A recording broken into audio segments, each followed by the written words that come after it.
Salut à tous, c'est Panglash, bienvenue sur cette vidéo qui aujourd'hui va parler de mouvements oculaires et de ce que cela peut trahir.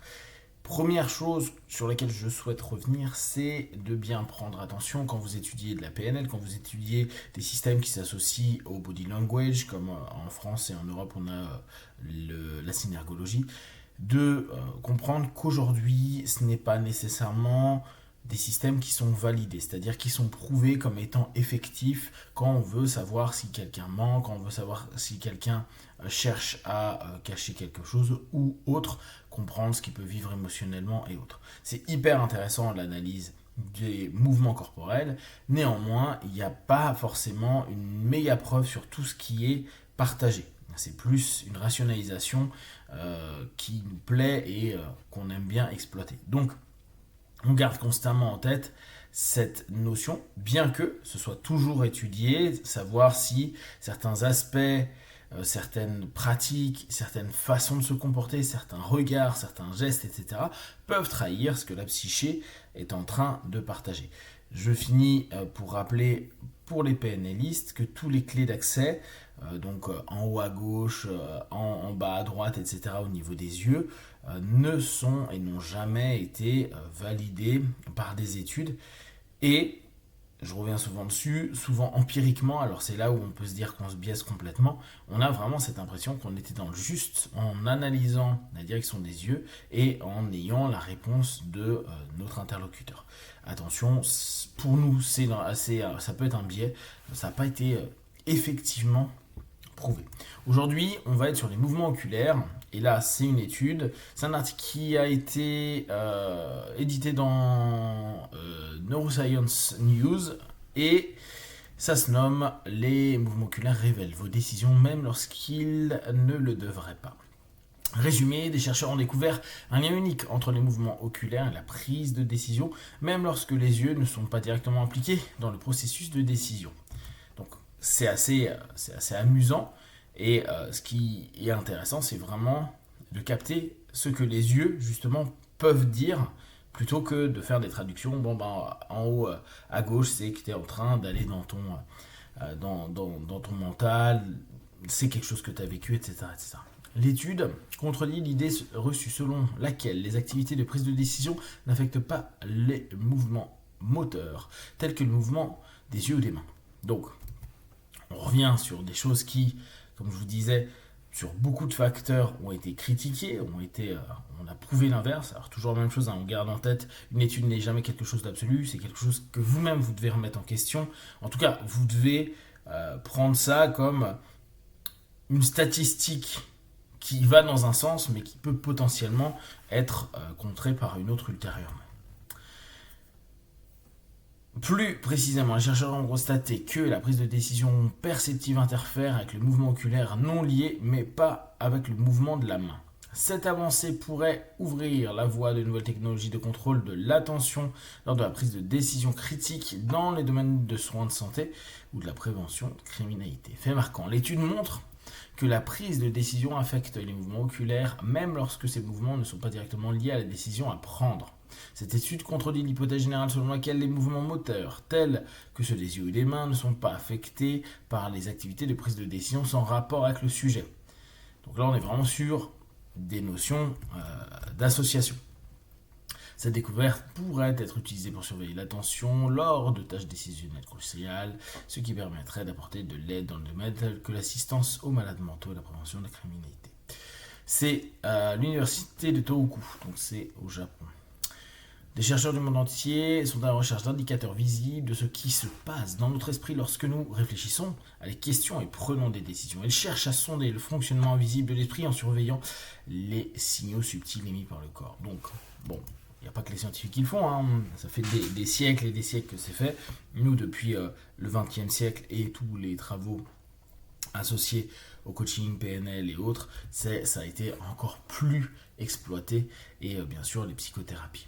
Des expériences menées par l'université de Tohoku ont révélé un lien entre les mouvements oculaires et certains types de prise de décision.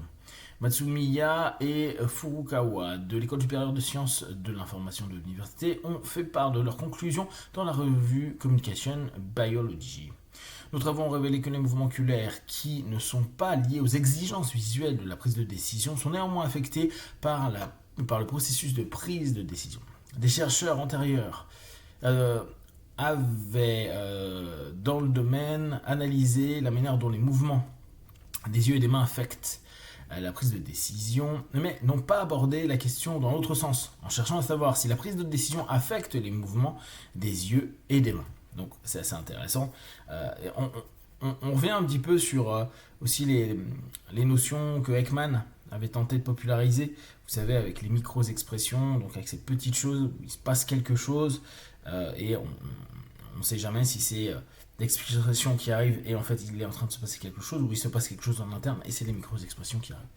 Les chercheurs de l'université de Tohoku ont demandé aux participants de déplacer leurs yeux et leurs mains droites vers des cibles qui n'étaient pas pertinentes pour une tâche de prise de décision perceptive en cours. Les participants ont d'abord été soumis à une tâche distincte dans laquelle ils devaient décider et indiquer la direction du mouvement d'un stimulus visuel brièvement présenté sur l'écran.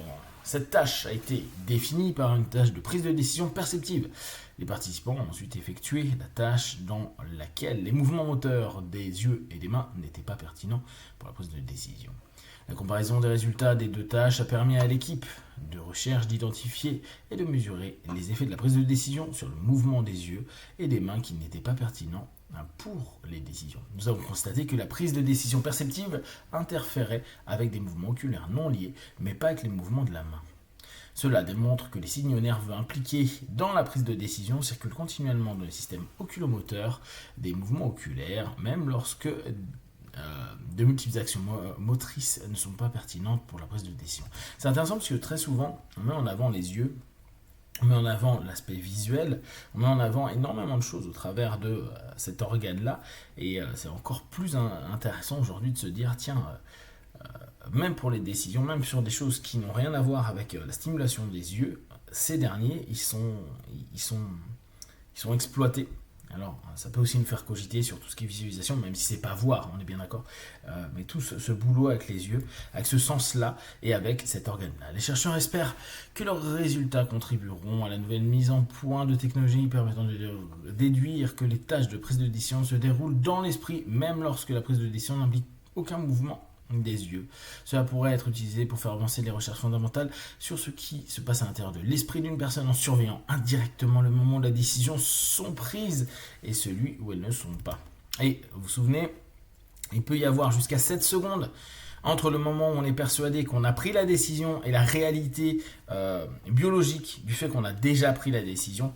Ça, c'est vraiment les temps les plus longs, mais il peut se passer quelques microsecondes à secondes pour se dire « Tiens, j'ai décidé », alors qu'en réalité, on avait déjà décidé, la conscience de la décision. Il pourrait également être utilisé pour des applications plus pratiques, telles que le contrôle de l'attention lors de l'exécution de tâches cruciales impliquant la prise de décision importante. Par exemple, il peut être utile pour l'aide aux soins mentaux, l'aide aux soins de démence et la prévention de criminalité.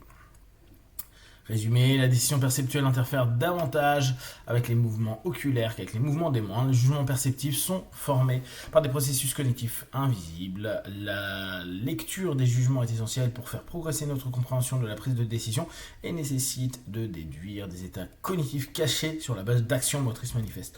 Ça, c'est toujours intéressant. Et même on peut prendre un TCC, un comportement, donc un ensemble de mouvements va être induit par du cognitif, mais inversement le cognitif va induire des mouvements. Donc c'est toujours très intéressant ce type d'étude, en tout cas de réflexion.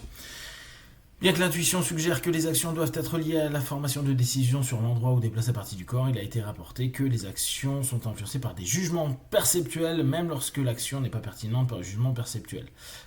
Cependant, bien que nous réalisions de multiples actions dans notre vie quotidienne, nous ne savons pas comment le jugement perceptif influence les multiples actions non pertinentes de jugement. Nous montrons ici que le jugement perceptuel n'affecte que les mouvements oculaires saccadés lorsque... Bon, ok, là ça devient très technique.